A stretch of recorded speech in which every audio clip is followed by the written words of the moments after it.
Para aquellos que no me conocen, soy el padre Shego o Fray Segundo, soy fraile agustino. Como Rosita lo decía, llevo ya 13 años de sacerdote y de religioso mucho más. Entré en el 98 a la casa de formación o al convento y bueno, a lo largo de los años pues hemos venido poco a poco descubriendo un poco más a Jesús, ¿no? Poco a poco encontrándonos con un Dios que nos ama, como por allí lo mencionaban al tocar el primer tema, también experimentando quizá un poco más las flaquezas más de cerca e identificándolas especialmente, ¿no? Identificando un poco más las flaquezas en vistas también un poco al segundo tema de este seminario acerca del pecado, y definitivamente también siendo testigo del tercer tema que hoy vamos a tratar acerca de la salvación de Dios. ¿Sí? Hoy justamente ahí nos lo ponían, vamos a hablar sobre el tema de salvación. Bien, no sé si todos ustedes tienen el libro de vida de estos temas, ¿no? Sobre el seminario en el espíritu de estos temas, pero creo que más allá de tenerlos o no, sí les voy a un poco hablar acerca de la realidad un poco de este tema de la salvación. Definitivamente, en primer lugar, hay que entender a manera de introducción que cuando hablamos de salvación parece que estuviese o que este fuese un tema demasiado lejano, ¿verdad? Parece que la salvación recién estará, pues no sé, después de la muerte, ¿no? Y nunca lo vemos tan cerca, ¿no? Sino en nuestro contexto pareciera que primero hay que vivir muchos años, luego nos tenemos que morir y después al final vendrá a salvarnos el Señor. Entonces como que vivimos muy ausentes de esta realidad y de este acontecimiento, ¿no? Y en nuestro mundo, pues, ¿quién piensa en la salvación? Si la salvación fuese una meta propiamente para un cristiano, sería muy bonito el que nosotros todos, todo el mundo, viviera este tiempo en vistas y en torno a su salvación, pero no es así. Esta mañana yo atendía a una mamá acá del colegio porque para los que no me conocen, soy rector aquí de un colegio agustino en Lima, y una mamá que falleció su esposo, ¿no? Hace un mes por ahí aproximadamente. Entonces, claro, esta mamá todavía está en ese tiempo de vivir de los recuerdos del esposo, del dolor, en el luto definitivamente, pero más allá, que es natural, obviamente, el dolor de haber perdido a un ser querido, pero hay mucha gente que vive del pasado, del recuerdo, y no puede salir de ese cuadro muchas veces de nostalgia y tristeza. Entonces yo le decía a esta mamá, le digo, señora, ¿usted se ha dado cuenta que el matrimonio solamente dura hasta la muerte? ¿Y que ahorita usted es una mujer soltera? ¿Usted ha pensado alguna vez en esa realidad o no? Entonces como que la mamá poco a poco comenzó a cambiar el rostro y comenzó a reírse. ¿Por qué? Porque como cuando se les abrió los ojos a los discípulos de Maús, ¿no? Poco a poco lo reconocieron al Señor y se dieron cuenta. Pero claro, muchas veces las familias que han perdido a sus seres queridos viven en el pasado, viven en el recuerdo, viven en el dolor y su futuro lo siguen cimentando en el dolor y en la pena de aquel que ya no existe, que ya no está en esta vida, ¿no? Y toco este tema, un poco mensaje de esta familia de esta mañana, porque una de las cosas que le decía a esta señora, además de lo que les acabo de compartir, es que le digo a la señora, señora, es que nosotros también entendemos que la muerte solamente es para el adulto mayor, para aquel que tiene 90 años. Y no es así. Nunca hemos pensado que nosotros también podemos morir a la edad que tenemos, hoy o mañana, ¿no? Igual, queridos hermanos, pareciera que la salvación es un tema del último momento, ¿no? Es decir, es un tema de cuando venga el Señor Jesús a resucitar a los muertos. Y no es así. La salvación es un acontecimiento que nos envuelve hoy en día, a todo cristiano. Es un tema actual, debería ser digamos, el hábitat en el cual nos movemos día a día los cristianos. O sea, no podemos vivir al margen de lo que es la meta de un cristiano. Yo quiero salvarme, yo quiero ser santo, yo quiero ir al cielo. Yo no quiero caer en pecado, yo quiero mi salvación. Bien, este tema de la salvación como primer punto, un día Jesús le pregunta, bueno, la gente le preguntó al Señor en realidad, eh, Maestro, ¿cuál es el principal mandamiento? Le dicen al Señor, ¿no? ¿Cuál es el primero y el principal mandamiento para ti, Maestro? Y Jesús le dice, amarás a tu Dios con todo tu corazón, con todas tus fuerzas, con toda tu alma, con todo tu ser. Ese es el principal y el primer mandamiento, le dice el Señor Jesús. Y el rabino, el escriba, el maestro de la ley, le dice, muy bien, excelente respuesta. Significa realmente que sabes la escritura, que lo dominas y que no estás equivocado, ¿no? Y Jesús le vuelve a decir a este escriba o maestro de la ley, a este rabino, pues no estás tan lejos del reino de Dios, le dice, ¿no? Esta frase quisiera cogerla, queridos hermanos, justamente para ir entrando a nuestro temita de salvación. Jesús no le dice a este escriba que está dentro de la salvación o del reino de Dios. Le dice que está cerca, no estás lejos del reino de Dios. No le dice estás a la puerta, no le dice estás dentro. Le dice estás cerca o no estás lejos del reino de Dios. Nunca le aseguró cuán lejos estaba, pero nunca le dijo cuán cerca estaba, ¿no? Y esta actitud muchas veces parecía farisaica o del escriba de aquel entonces también pareciera que lo tuviésemos nosotros, porque andamos a veces a medias pensando en que el tema de la salvación será un tema lejano, ¿no? Y vivimos este mundo a nuestro ritmo, esta vida, ¿no? Jesús no le aseguró de que el escriba aquel día estaría en la puerta del reino de los cielos. Ya estaba a punto de entrar. No, le dice, estás no muy lejos, ¿no? Pues si a ti y a mí no nos interesa pasar de la puerta y estar dentro, pues ¿cuántos fariseos sabemos en la vida cristiana, verdad? O sea, la seguridad tiene que ser estar mucho más adentro que afuera, ¿no? Mucho más adentro, ¿no? Por eso el primer puntito de esta reflexión era justamente pensar en cuán cerca para mí está la salvación. ¿Es algo cerca o es algo demasiado lejos? ¿Lo identifico con el final de mi vida? ¿O es una realidad que está todos los días en la cual yo me muevo, como les decía? ¿O es mi hábitat? ¿O es mi preocupación todos los días mi salvación? Primer punto.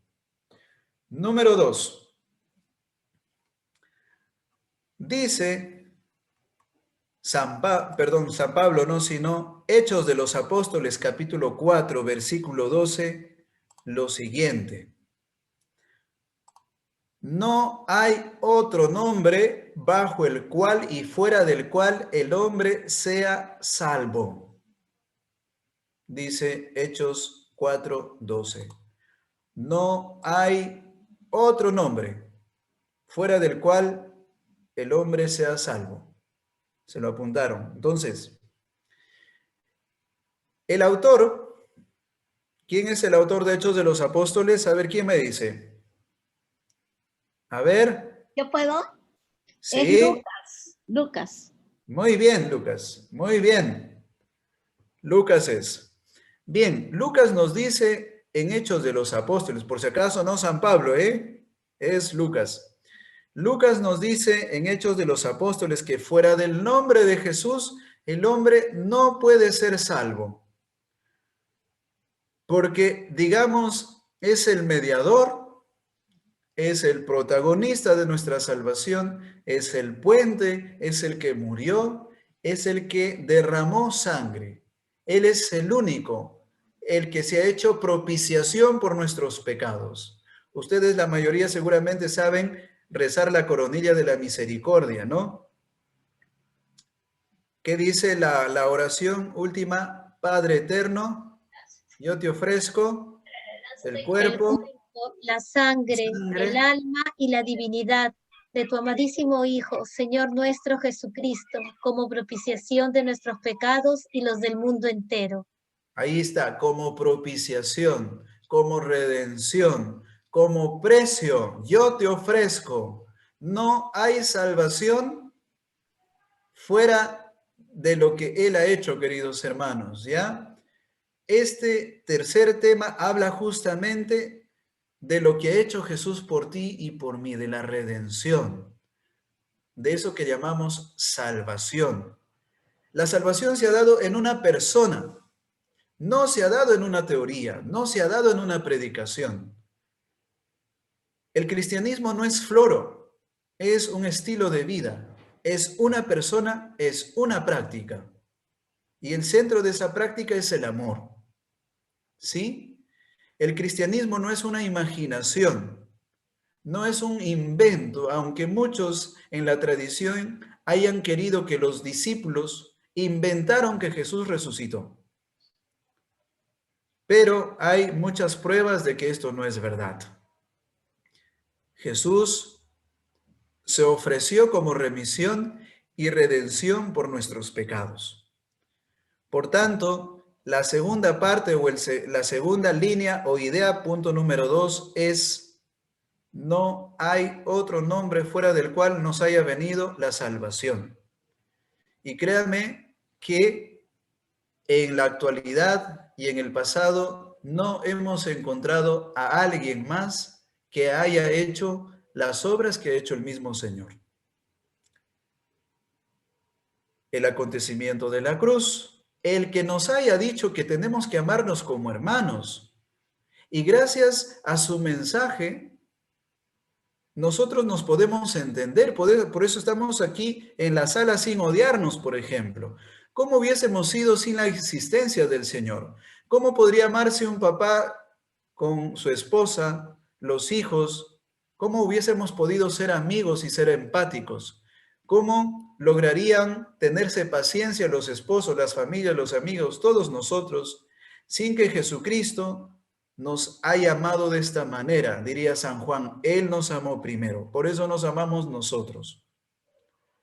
Por tanto, sirva esto para enfatizar que no hay salvación, sino únicamente en el Señor, que se ha hecho camino, verdad y vida, mediador, médico, diría San Agustín. Por tanto, punto número 2, Cristo, mediador de salvación. Hechos 4:12. Tercer punto. El tercer punto lo comenzamos así diciendo una pregunta. Si Cristo nos salvó, ¿de qué nos salvó? Ese es el tercer punto de la reflexión. Si Cristo nos salvó, llamamos salvación aquel acontecimiento que vivió una persona derramando su sangre para justificar, para salvar al hombre, al ser humano. Pero la pregunta que viene ahora es: ¿de qué nos salvó? A ver, ¿de qué nos salvó? ¿Quién me dice? Del A ver, pecado. Muy bien, la primera realidad es del pecado. Muy bien. La primera realidad de la que nos salvó el Señor Jesús es el pecado. Como ven, ¿cómo podemos entender el pecado en nuestra actualidad? El pecado en nuestra actualidad lo definimos así, citando a nuestro padre San Agustín. Yo soy fraile agustino y muchos agustinos hay aquí por la parroquia, muchos feligreses. Apunta esta cita de San Agustín. Dice, el pecado es aversión a Dios y apego a las criaturas. Es aversión a Dios, es ir contra Dios, es rebelarse contra Dios, es alejarse de Dios, es desprenderse de Él, es dejar de creer. Aversión a Dios y apego a las criaturas, es decir, convertirme al mundo, convertirme al dinero, convertirme a lo material, es convertirme solamente a vivir de acuerdo a mi estilo y creando dioses falsos. Ese es el pecado, ¿eh? Es decir, haber abandonado a Dios y haberme convertido solamente para este mundo. Bien, de eso nos liberó el Señor. Un primer punto. ¿De qué nos liberó Jesús? Del pecado. Es decir, de esa capacidad tan fácil que la tenemos, no sé si ustedes lo han experimentado, yo claro que sí, tan fácil que tenemos de apegarnos a las criaturas y alejarnos de Dios. ¿Es tan sencillo hacer eso? ¿No les ha pasado en la vida? Fácil pecar. Es tan maravilloso en su momento, pero después es tan difícil de salir. Es tan difícil, no sé si a ustedes les ha pasado, pero a veces en la vida uno cae en un pecado de la sexualidad muchas veces y comienza a ver pornografía, comienza a darle vida a la masturbación. Los jóvenes básicamente están enredados en estos problemas. ¿Tú te imaginas cuánto tiempo debe de pasar si has caído una o dos veces en la pornografía? ¿Cuánto tiempo debe de pasar para que eso se te vaya de la cabeza y de tu vida? Es muy difícil y hasta doloroso.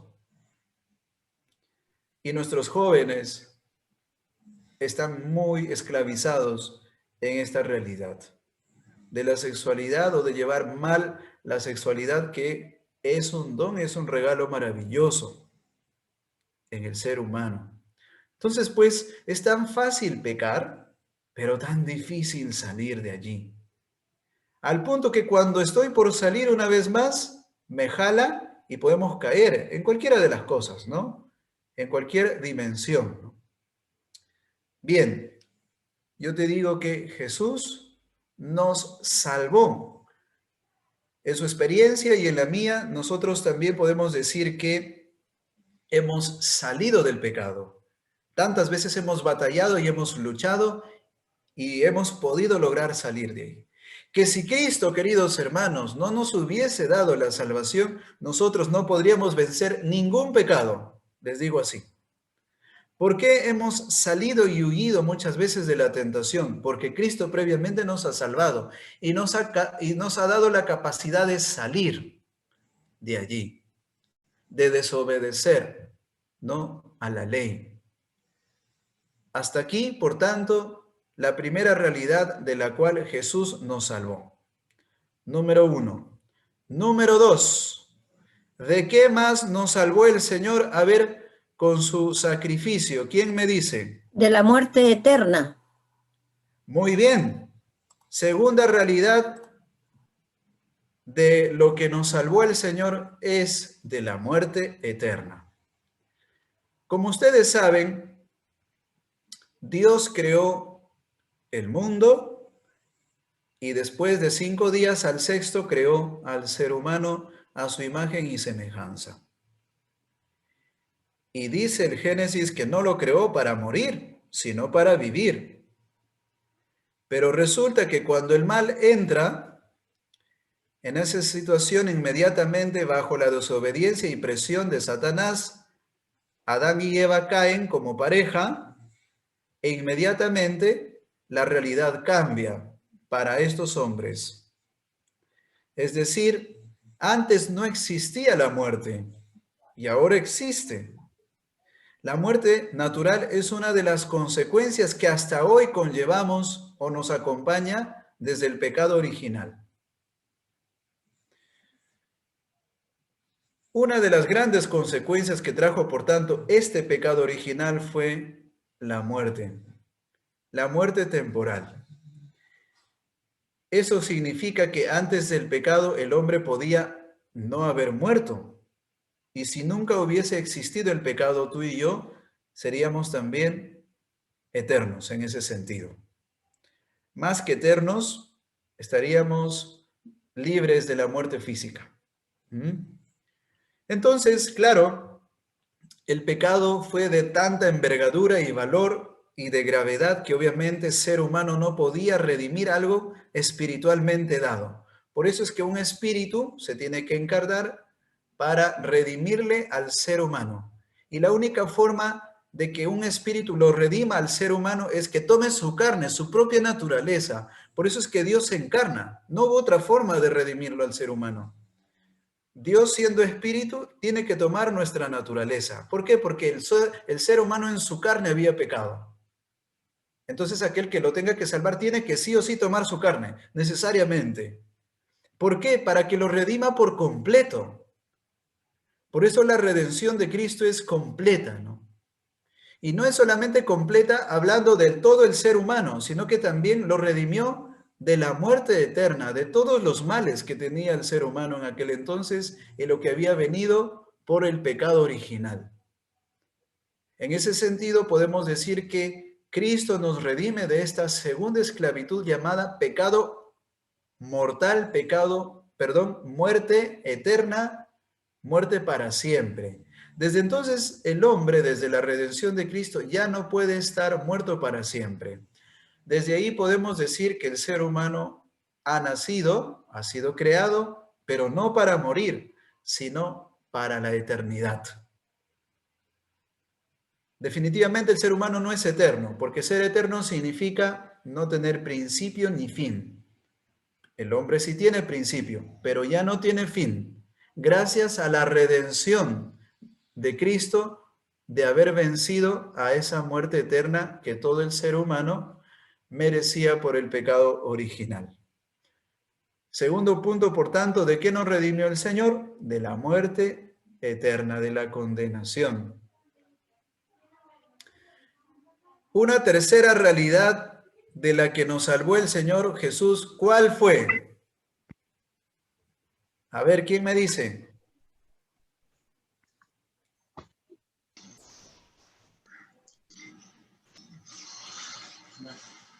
¿Les digo yo?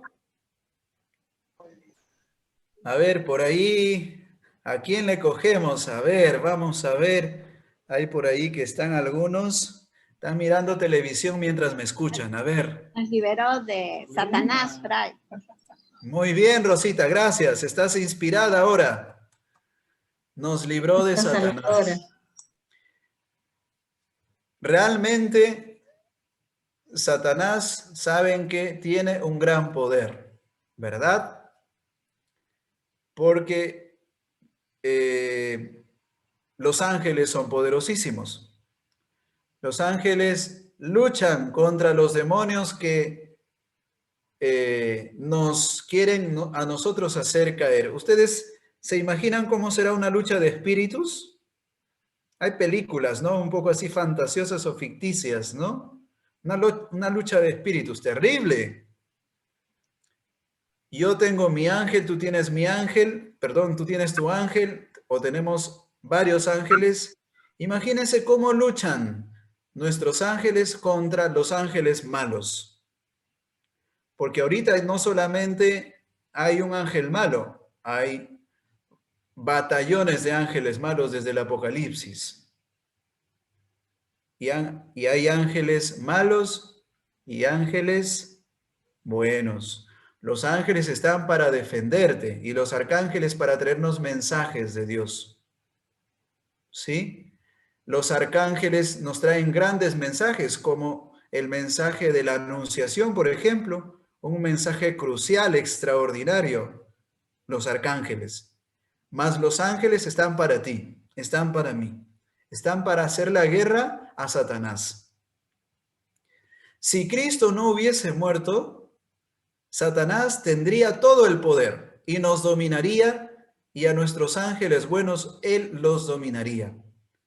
Pero sabemos que la muerte de Cristo es mucho más que Satanás, mucho más fuerte. Por eso en la misa me gusta decirles a la gente, ¿cuánto crees que es el valor de la misa? Es infinito, es poderoso, es redencional. Es decir, el poder y el valor de la Eucaristía no se equiparan ni al poder que tiene Satanás sobre ti, porque la Eucaristía te redime cuando la recibes, cuando la vives, te perdona los pecados, te preserva del pecado, es decir, no te permite caer en tentación, o sea, es mucho más fuerte. ¿Por qué es mucho más fuerte? Porque se trata de Cristo mismo, la Eucaristía, Se trata de Él. Por eso en la Eucaristía hay una redención constante. Hay una redención real y permanente. He ahí la importancia de vivir la misa despiertos, concentrados.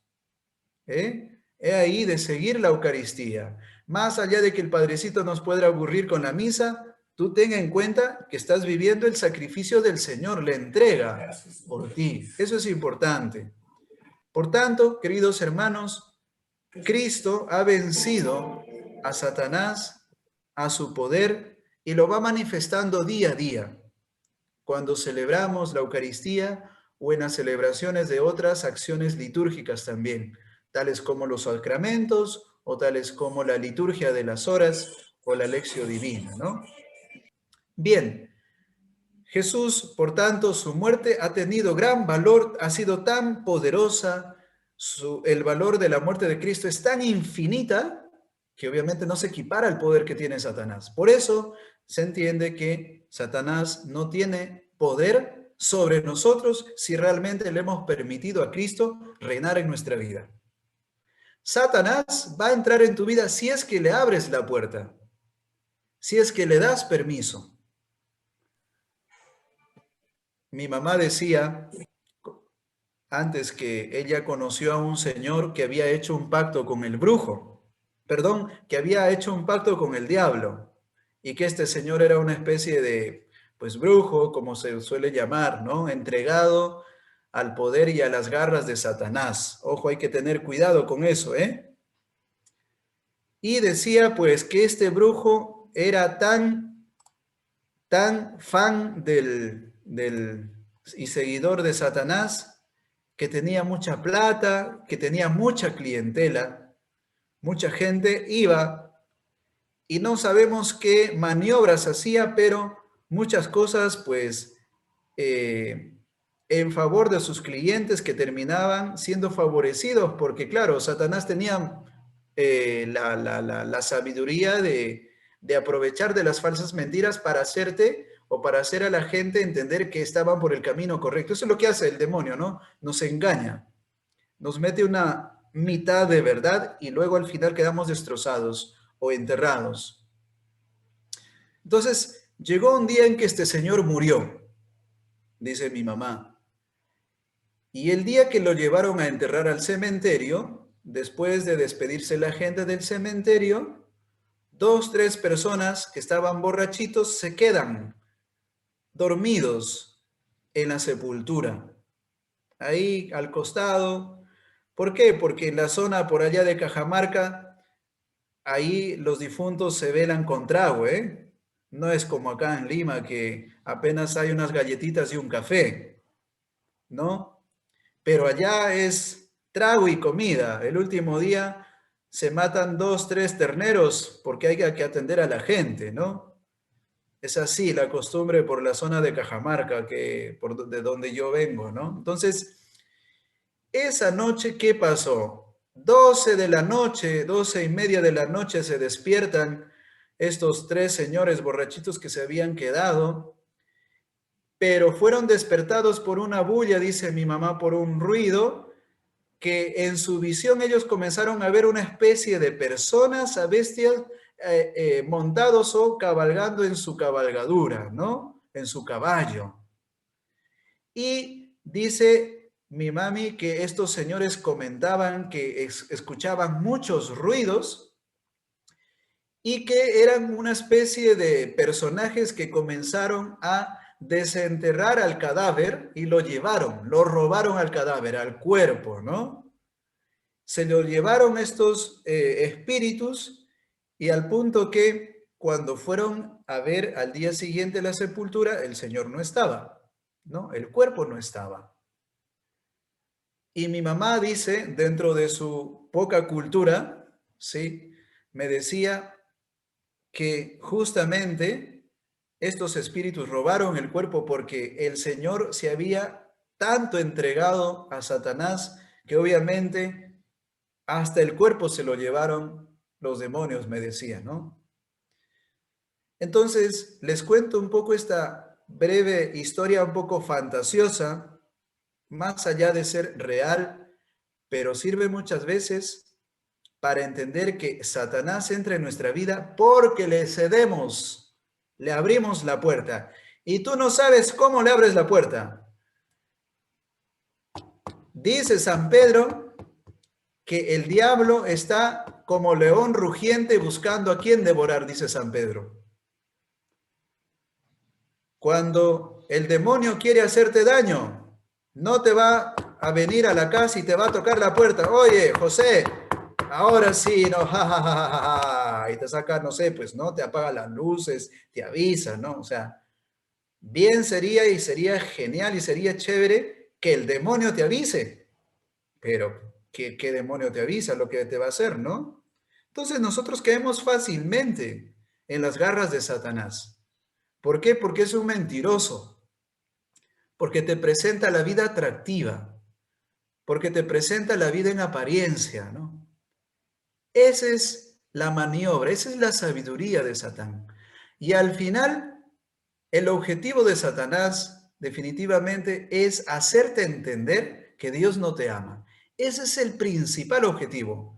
Y cuando llegas a esa conciencia de que Dios no te ama, pierdes la paz, te enojas con los demás, pierdes la paciencia, comienzas a pelearte, comienzas a ponerte triste. No estás bien, es decir, eres un hijo de Dios, pero entristecido. O sea, que la maniobra de Satanás es quitarnos la alegría y la convicción de que Dios está contigo amándote, ¿no? Bien, nunca olvidemos, por tanto, que el diablo no actúa de forma directa con nosotros, dándonos a conocer en qué momento va a influir y meterse en nuestra vida. Nos gana, puede ser por la comida a través de la gula, puede ser a través del licor, puede ser a través de la mentira, que son cosas, esas mentiritas blancas que mucha gente dice y que incluso no es pecado sino un pecadillo, que eso no es así. El pecado no puede tener, digamos, medida. Tu pecado no vale 50%, no. Cada pecado siempre es 100%. Y hay que reconciliarse, por más leve que sea. Entonces, pues, creo que es importante entender cómo el Satanás maniobra, pero cuando le dejamos a él.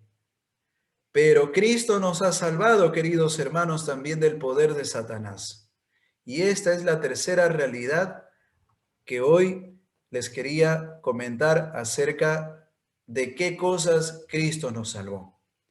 Bien, hasta aquí este segundo punto del tema de la salvación.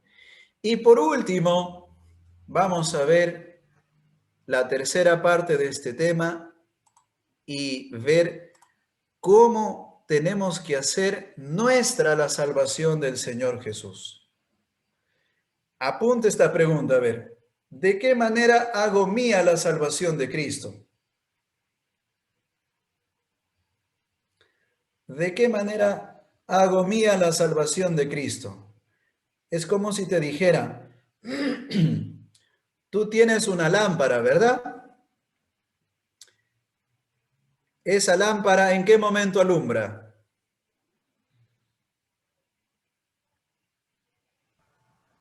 Imagina que te has comprado una lamparita nueva. ¿En qué momento alumbra? ¿Qué tiene que pasar para que la lamparita alumbre?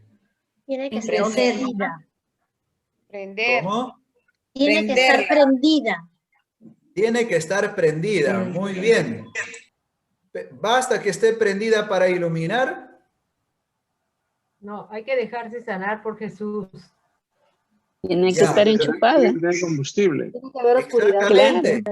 Tiene que estar Exactamente. enchufada. Alguien dijo por ahí. Tiene que estar enchufada. No, yo fui. enchufada. Enchufada, Enchufada claro, para para que Porque prenda. por más que manejes el botón y no está enchufada, ¿de qué te sirve? ¿Verdad? No prende. Entonces, volviendo a la pregunta, ¿de qué forma tú te enchufas con la energía, es decir, con la luz, con el fuego, con la fuerza de la salvación? ¿Por qué? ¿Sabes por qué te hago esta pregunta? Porque nosotros podríamos quedarnos tan tranquilos cruzado de brazos y ya, y desinteresarnos ya, Cristo murió en la cruz, bueno, Él hizo su parte, ¿no? Pero yo quiero estar salvado, ¿de qué forma hago mía la salvación? ¿No? O sea, ¿de qué forma me enchufo? ¿De qué forma me conecto? ¿Cómo se llama esa conexión? ¿Cuál sería el botón? ¿Cuál sería el cablecito para enchufarme Estar en gracia. a la salvación de Jesús? El estar en gracia es fruto de tu contacto, no es el conector. Otra Morir al respuesta pecado. por Amar a ahí. Dios. Los sacramentos, Padre. Amar a Dios. Amar a Dios, los sacramentos siguen siendo frutos. Y Hay, la fe. La fe. La fe, la fe, La por fe. supuesto, la fe, la la fe. fe. Querer, Así querer. es. La fe. La fe te enchufa. ¿Qué es la fe? La fe es un acto, ¿ok? De tu voluntad y de tu corazón, que te lleva a adherirte a algo o a alguien, ¿sí? Es un acto, o sea, es un movimiento. La fe no es quedarse pasivos y cruzados de los brazos y decir, ya creo, pues, y ya está. No, no, no, no, no. Es vida, es un acto, es una actividad, es un movimiento. Y si quieres de todo tu ser, ¿no? De todo tu ser. No es una cosa pasiva. No es ponerte piadosa o piadoso y decir, ya, Jesús me salvó. No, no, no, no. Es un acto. Ahí viene la palabra de Santiago, ¿no? Que nos dice, muéstrame tu fe a través de las obras y yo a través de las obras te mostraré mi fe. O sea, para Santiago es importantísimo el tema de la fe unida a las obras. Nosotros no tenemos una fe muerta. Cuando yo digo que la fe es un acto, queridos hermanos, entiende lo que está relacionado con tu vida, con tus acciones, con tu caridad, con tu amor. Todo lo que me decían ustedes es el amor. No, el amor es consecuencia de lo que crees, consecuencia y fruto. Si no hay una fe en tu corazón, puedo estar dudando de que tengas caridad, porque Dios no te puede dar amor sin darte fe. Las virtudes teologales son fe, esperanza y caridad. ¿Cómo yo podría entender que tú tienes fe y no puedes amar a tus hermanos? Es decir, ¿cómo yo puedo entender que tú eres una mujer creyente y no amas a tus hermanos? O sea, no se entiende, ¿verdad? ¿Cómo puedo decir que tú tienes fe pero no tienes esperanza? ¿Cómo puedo decir que solamente amas y no crees? Es muy difícil. Por eso las virtudes teologales, son virtudes primarias, son virtudes divinas. La fe, en este sentido, la recibimos junto con la caridad y la esperanza, estas tres virtudes, en el bautismo. La fe es un movimiento, es una actividad, es dinámica. no es algo pasivo. ¿Qué es la fe? La fe es creer en Dios y en todo lo que ha creado Él. Perfecto, está bien, es una definición del catecismo. Pero la fe recuerda que te engloba tu vida, tu trabajo, tus acciones. Por tanto, ¿por qué digo que la fe es algo dinámica? Porque tú tienes que ir a la fuente de la salvación. Tienes que enchufarte, ¿ok? Tienes que hacer tuya esa salvación de Cristo, gracias a la fe. Ese pack de la salvación de Cristo nos viene a nosotros a través de la fe, por tanto, de esa acción de la mente y del corazón, de esa adhesión a la persona de Cristo. Fíjate que la fe es en alguien, no solamente es en algo, primero es en alguien, es en una persona. Gracias a la fe, nosotros obtenemos la salvación. Gracias a la fe, nosotros obtenemos la justificación. Gracias a la fe, nosotros obtenemos el perdón de nuestros pecados. Gracias a la fe, nosotros obtenemos el cielo. Es decir, por la fe hago mío todo el pacto que Jesucristo me ha traído para mi vida. ¿Ok? En ese sentido, la obra de Cristo Redentor llamada salvación viene y se acerca a mi vida gracias a este acontecimiento llamado fe, dinámico, activo. Hoy más que nunca no queremos creyentes teóricos. De esos hay millones, hermanos. Queremos en la iglesia creyentes prácticos.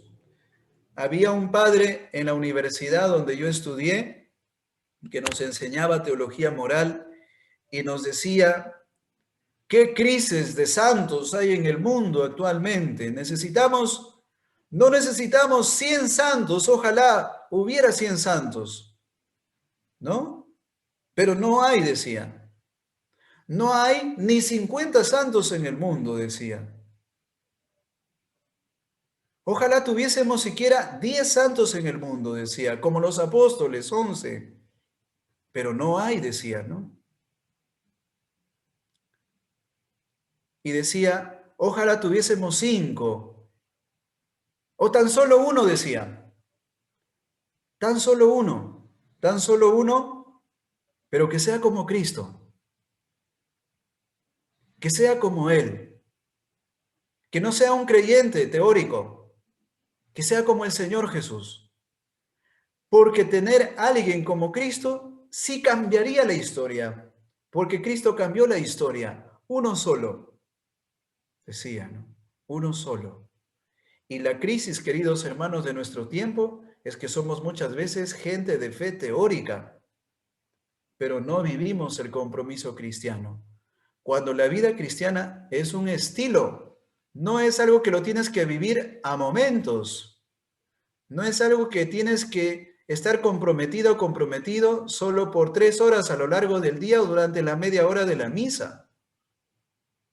No.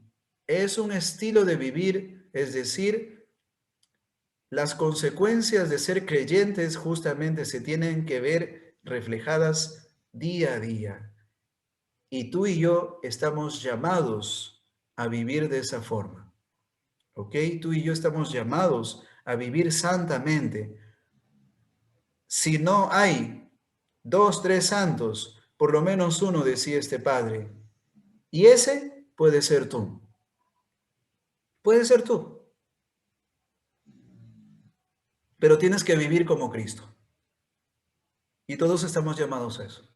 Tienes que, porque el cristianismo nos empuja al tener que. No es, ojalá Dios me ayude a vivir santa. No, ojalá no. Tú tienes que estar convencido porque Dios sí colabora. Nosotros muchas veces no colaboramos. Muy bien. ¿Ustedes quieren renovar esta noche una vez más esta salvación que Cristo nos ha traído? ¿Sí? ¿Quiénes dicen amén? Amén. Amén. Vamos a renovar Amén. esta noche entonces nuestra salvación, ¿ya?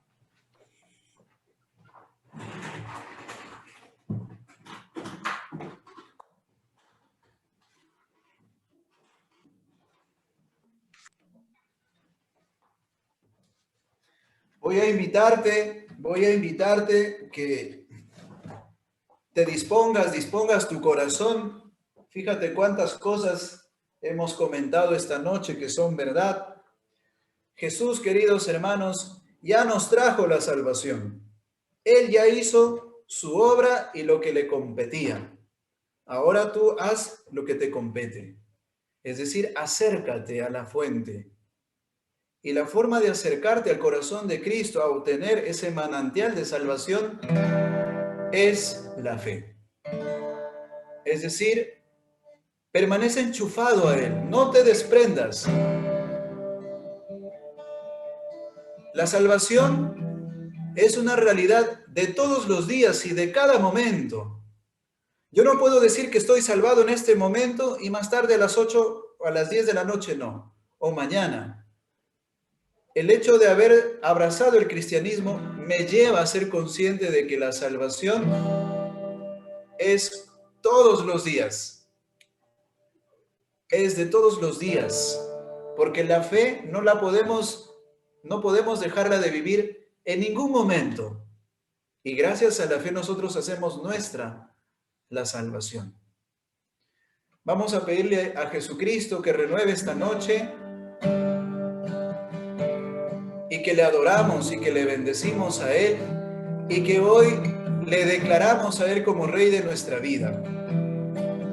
Porque Él ha vencido a Satanás. Él ha vencido a la muerte. Él ha vencido el pecado. Él reina en nuestras vidas. Él es la persona más importante en tu vida, en mi vida, en nuestro corazón. Él es el Dios único que ha tenido el poder para rescatarnos de lo más difícil. No había ser humano que nos pueda sacar del pecado, de nuestra muerte, del dominio de Satanás. Es Él, el único Dios, el que ha hecho este evento que ha transformado la historia. Vamos a adorarle, vamos a cantarle. Yo quisiera en esta noche que pongas tu mano a la altura de tu corazón y le alabes al Señor. Y le des la gloria y lo reconozcas. Y le des una vez más la bienvenida. Comienza a decirle, Señor Jesús, bienvenido una vez más a mi corazón. Bienvenido a mi casa. Bienvenido a mi ser. Seas bienvenido, Señor, en este momento a mis hijos, a mi familia. Seas bienvenido una vez más, Jesús, con tu salvación. Hoy quiero renovar mi fe en ti esta noche y entregarte mi corazón, entregarte mi vida, entregarte mi ser. Te entrego todo lo que soy, todo lo que tengo, todo lo que siento y todo lo que pienso. A ti, Señor Jesús, te entrego todo lo que soy, todo lo que tengo, todo lo que siento y todo lo que pienso. A ti, Señor Jesús, te entrego.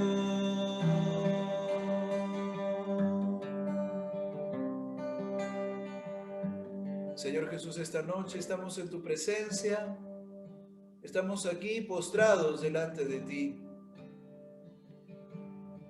Tantas veces, Señor, hemos salido de tu corazón para darle lugar a las cosas, para dejarnos llevar quizá por las apariencias, por la tentación, por lo atractivo del mundo, por el pecado quizá, pero hoy más que nunca queremos regresar a ti y darte una vez más las llaves de nuestro corazón, las llaves de nuestro ser, de nuestra vida, y permitirte que tú reines, Señor, en mí, en vez de las cosas materiales, en vez de la tristeza, en vez de la impaciencia, en vez de la división del pecado. Señor, reina en mi corazón, reina en mi vida, reina en mi trabajo, Reina en mi enfermedad, reina en mi pecado y vénselo, Señor. Esta noche yo confieso y estoy más convencido que nunca de que tu poder es liberador, de que tu poder sana, de que tu poder transforma, une, restaura lo perdido, Señor Jesús. Regálanos la presencia de tu Espíritu esta noche, que renueve todo lo que hemos perdido, que restaure las gracias que hemos perdido por habernos quizá distraído de tu camino, Señor. Seas bendito y alabado esta noche. Hoy te adoramos porque tú nos has dado tu salvación, Señor. Porque tu salvación ha llegado a mi vida. Porque tu salvación ha llegado a nuestra tierra, ha llegado a mi casa. Tu salvación ha tocado mi corazón. Hoy me siento salvado, Señor. Hoy me siento redimido. Hoy me siento tocado por ti. Hoy soy libre en tu nombre, Señor. Soy libre de todo mal. Soy libre de todo pecado. Soy libre de toda enfermedad, Señor. Hoy declaro libertad en mi casa. Libertad en los proyectos, en mis trabajos. Libertad en mi vida. Libertad en mi familia. Tú liberas, tú sanas, Señor. Tu salvación hoy es una realidad en mi vida. Es un acontecimiento de todos los días, Señor. Ayúdame a pensar cada día en ella. No es un acontecimiento del pasado ni del futuro, Señor. Hoy yo quiero estar salvado. Hoy quiero abrazarme a ti que eres mi Salvador. Hoy quiero recibir todas las gracias que me ha traído tu salvación. Señor, yo me abrazo a ti. Señor, caigan sobre nosotros los frutos de tu salvación esta noche. Caigan todas las gracias, caigan todos los dones en medio de nosotros. Santifícanos, Señor. Ayúdanos, Señor, a acercarnos cada día más a ti. Te entregamos nuestro corazón, te entregamos nuestra vida, te entregamos nuestro ser. Bendito seas, Señor. Te entrego todo lo que soy, todo lo que tengo, todo lo que sueño y todo lo que siento. A ti, Señor Jesús, te entrego todo lo que soy, todo lo que tengo, todo lo que sueño y todo lo que siento. A ti, Señor Jesús, te entrego.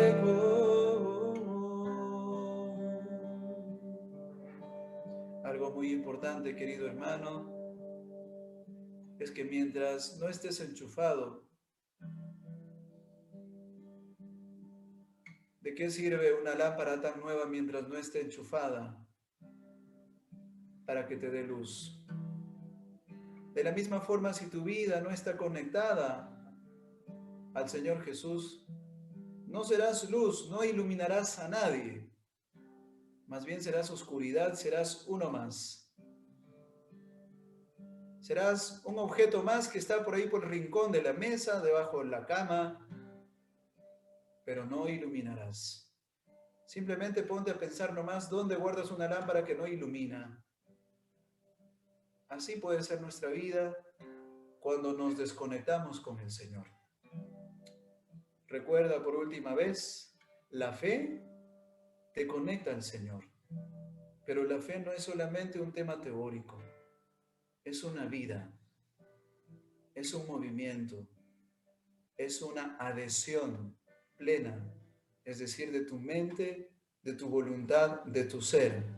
No solamente a algo, a las cosas de Dios, sino sobre todo a Él en persona. Nunca lo olvides esto. Gloria al Padre y al Hijo y al Espíritu Santo, como era en el principio, ahora y siempre, por los siglos de los siglos. Amén. El Señor esté con ustedes. Con tu espíritu. Y la bendición de Dios Todopoderoso, Padre, Hijo y Espíritu Santo, descienda sobre ustedes y permanezca para siempre. Amén. Muy bien, hermanos, muchísimas gracias. Espero que les haya quedado algo siquiera de la reflexión y ojalá pues que en sus vidas sigan siendo fieles al Señor, ¿ya? Muchas gracias por haberme permitido estar con ustedes y que tengan una feliz noche. Será hasta la próxima. ocasión. Gracias, Padre. Muchas gracias, Fray. Muchas gracias. Gracias. Gracias, Padre. Gracias, Fray. Gracias a ustedes. Padre Chego. Gracias, Padre. Que la Virgen lo bendiga. Gracias, Padre. Gracias, Padre. Adiós, gracias, Padre. Gracias, Padre. Adiós, cuídense. Gracias. Chao, chao. También están los peregrinos, Fray. Saludos a los peregrinos, a todos, peregrinos, peregrinas. Ya todos ahí han hecho toda una iglesia. Eso es lo maravilloso del ser iglesia. Ajá, así es. Gusto Gracias. verlos, gusto verlos. Bye, bye. Dios lo bendiga. Gracias, Padre Che.